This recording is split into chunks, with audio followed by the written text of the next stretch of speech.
Hey, my name's Trent. Welcome back to Goose Creek Fly Fishing. If you're new here, go ahead and hit that like and subscribe so you'll get all of the updates as I post them, usually on Sundays. So today, what we're going to tie is a very old pattern. It's a Partridge and Orange soft hackle. I tie it a little differently than some of the other tires out there, so I wanted to post a video. I think this is a great fly for a beginner or an advanced fly tyer, either one. And the nice thing about soft hackles, they catch fish. So sit back, enjoy yourself, and let's get into the tie. All right, so I've gone ahead and put in this is just I think it's a size 14 dry fly hook.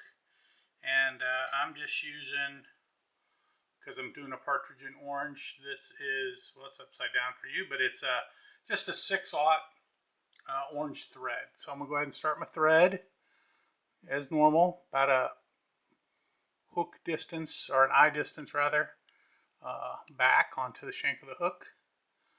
And I'm just going to put down a thread base for my material in the future. This isn't going to be the body. And then we'll just come forward. I'm going to come forward to right about here.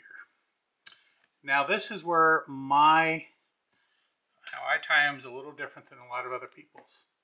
So when you watch other fly tyers, what they'll do is they'll take this feather and they'll pinch it here and they'll work these fibers back like so, like this. Then they'll clip this off and they'll have this little triangular piece, and then they tie in. All right, we had a little technical difficulty. I had to replace my battery. So, like I said, a lot of the fly tyers will sweep these fibers back. They'll tie in here at the point at the top, and then that's how they'll hackle their wet flies.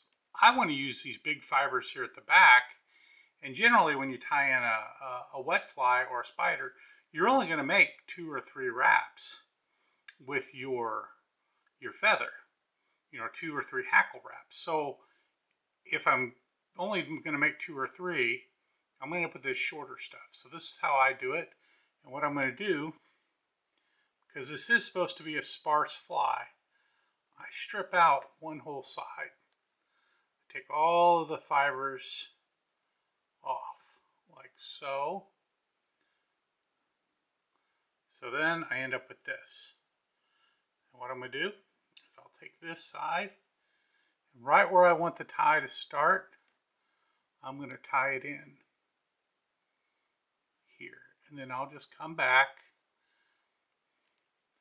And now I'm making pretty good tight wraps because I'm kind of crushing that quill down. We'll clip off the excess there. And then we'll just, right about here. Now, here's where you can make your choice.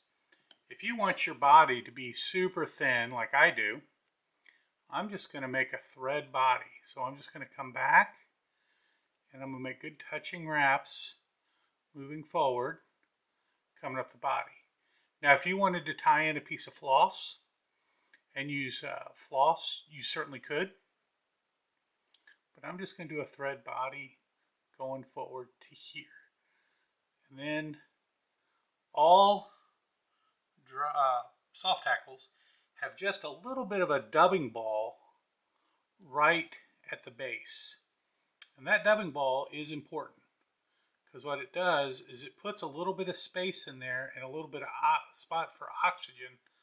So when you fish this fly, these fibers just don't get stuck to the shank of your hook and don't move. So make sure you put in this little bit of a dubbing ball here. It doesn't have to be much, as you can see. All right, and then I'm going to just move my feather and come up where I'm going to tie off the head. Now the last thing I'm going to do, let's clean that off just a touch. Looks like we have to clip that. And that's just a little piece of the quill from where I stripped the other side.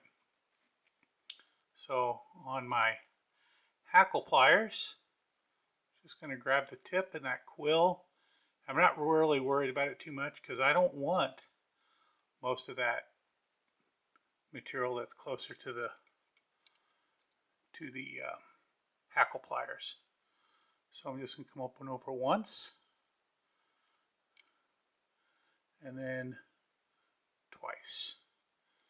That's it. And then just work my feather. See how I'm moving my thread back and forth? I'm just working it through those fibers so I don't capture and tie down too many. And I'm going to clip that portion off. Then I can just tie in my head. A couple more wraps, and then I'm going to put in probably a 2 or 3 turn whip finish. And this will be my partridge. Whoa! Dropped it. This will be my partridge and orange. So 1, 2, 3. See there, I had captured one of those fibers. I had to make sure I released it. Done.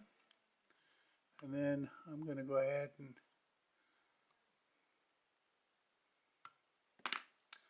clip that off. If you're wondering, I took my tip of my whip finisher and I just sharpened it on a file so I can just use it almost like a blade sometimes. Sometimes I do it, sometimes I don't. Just depends how I'm feeling that day when I'm tying. But here is the soft hackle, Partridge and Orange. Like I said, it's an old pattern. It's an ancient pattern. Really, it's been around forever. I hope you enjoyed it. I hope you learned something watching me tie this. If you did, or you have any questions or comments, please leave them below. I'd be more than happy to hear from you. In fact, I encourage people to ask me questions if they have them. And until next time, I will see you around the vise.